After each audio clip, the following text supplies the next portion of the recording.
तिब्बत अगर आज आज़ाद होता तो क्षेत्रफल के हिसाब से ये दुनिया का 10वां सबसे बड़ा मुल्क होता।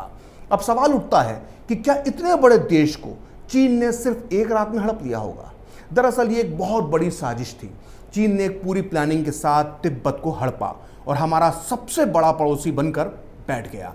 दरअसल चीन की इस घिनौनी चाल में जाने अनजाने में साथ दिया हमारे देश के प्रधानमंत्री जवाहरलाल नेहरू ने। यह कहना भी गलत नहीं होगा कि चीन को तिब्बत पर कब्जे की राह नेहरू ने ही दिखाई थी। खुद को गुटनिरपेक्ष आंदोलन का मसीहा बताने वाले नेहरू ने न केवल चीन के अत्याचार पर चुप रहे बल्कि वो पीठ पीछे तिब्बत को धोखा भी देते रहे।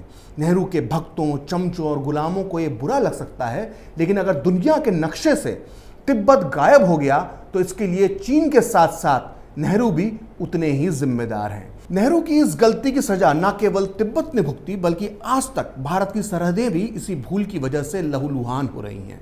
तो आइए शुरू करते हैं तिब्बत और उसके गुनहगारों की कहानी।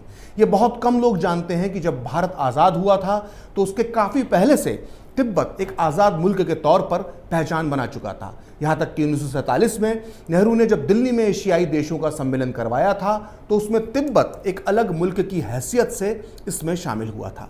तिब्बत की अपनी सरहदें थीं, अपनी राजधानी थी, अपनी सरकार थी, अपनी करेंसी, पासपोर्ट और झंडा सब था।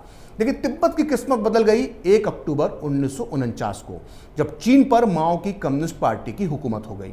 पूरी दुनिया अभी इस घटना को समझ ही रही थी कि नेहरू ने बिना देर किए चीन की कम्युनिस्ट सरकार को मान्यता दे दी।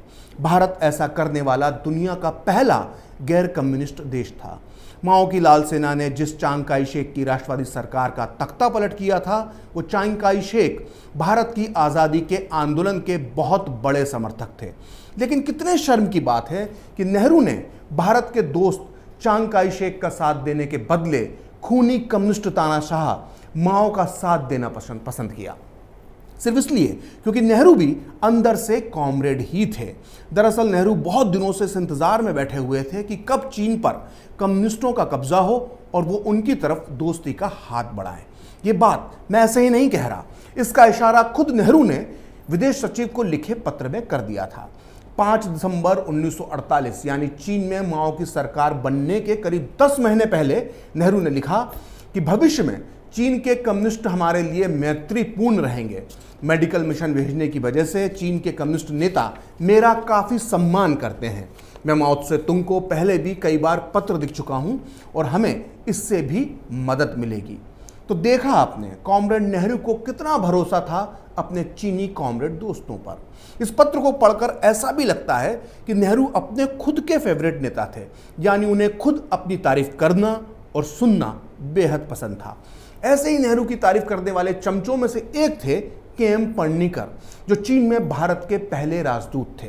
नेहरू की तरह ही वामपंथी मानसिकता रखने वाले पणनिकर ने मई 1950 में माओ से मुलाकात की। इस मुलाकात के बाद उन्होंने नेहरू को एक पत्र लिखा। इस पत्र को पढ़कर आप खुद को हंसने से नहीं रोक पाएंगे। पणनिकर इस पत्र में माओ की तारीफों के पुलिंदे बांध देते हैं और साथ ही साथ थोड़ा सा मक्खन नेहरू को भी लगा देते हैं। बीजिंग से लिखा गया पणनिकर का यह ऐतिहासिक पत्र कई किताबों में मौजूद है, लेकिन नेहरू के अंधभक्तों के लिए मैं इस पत्र को खास तौर से नेहरूवादी इतिहासकार रामचंद्र गुहा की इस किताब से पढ़ूंगा। गुहा अपनी किताब भारत गांधी के बाद में पेज नंबर 209 पर लिखते हैं, वो आप बहुत ध्यान से सुनिए। पणनिकर मई 1950 में माओ से मिले और उनसे बहुत प्रभावित हुए।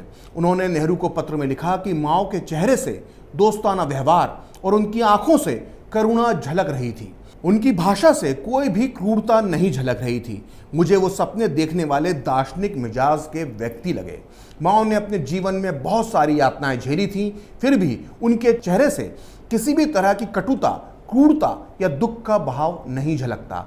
वो आपकी तरह ही काम करने वाले स्वप्नदर्शी और आदर्शवादी हैं। आप दोनों व्यापक संदर्भों में मानवतावादी कहे जा सकते हैं। रामचंद्र गुहा आगे लिखते हैं, अगर ये बातें गंभीरता से नहीं लिखी जाती तो ये हंसी में उड़ा दी जाती। लेकिन पणनिकर भारत के राजदूत थे। उन्होंने जो लिखा, जो महसूस किया, उसका अलग महत्व होने वाला था और वह इतिहास के सबसे निर्मम तानाशाह का चित्रण एक स्वप्निल, नरम, कवि हृदय व्यक्ति के तौर पर कर रहे थे। जैसा कि मौलाना आज़ाद कहते थे कि नेहरू को अपनी तारीफ करने वाले यानी चाटुकार लोग बहुत पसंद थे। लिहाजा उन्होंने पणनीकर की बात मानते हुए माओ को मानवतावादी मान लिया। यह और बात है कि क्रूर माओ ने अपने ही देश के 8 करोड़ लोगों की हत्या की थी। खैर, नेहरू को हमेशा से लगता था कि मानवतावादी माओ तिब्बत पर कभी हमला नहीं करेंगे। इसकी 2 वजह थी। पहली ये कि नेहरू स्वयं को विदेश नीति का चाणक्य समझते थे और दूसरा ये कि वो खुद को विश्व इतिहास का जानकार भी मानते थे।